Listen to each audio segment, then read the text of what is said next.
natapos na usab ang madagayaon og puno sa kadasig nga adlaw. Panahon na nga mamahulay kita. Kung diin, uban sa grasya sa Dios, mubangon kita nga baskog og puno sa paglaom sa umaabot nga adlaw.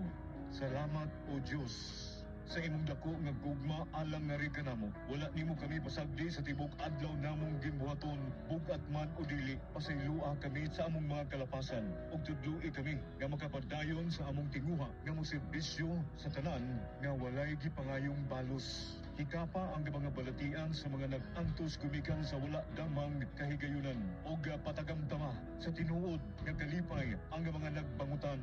Hinaot nga bubuan mo kami sa timos mong gugma o di mapugnang nga panalangin. Samtang kami nagtinabangay o nagkayusa para sa kaayuhan sa nasud, isip imong katawan. O karon ang 87.9 Wonder Radio.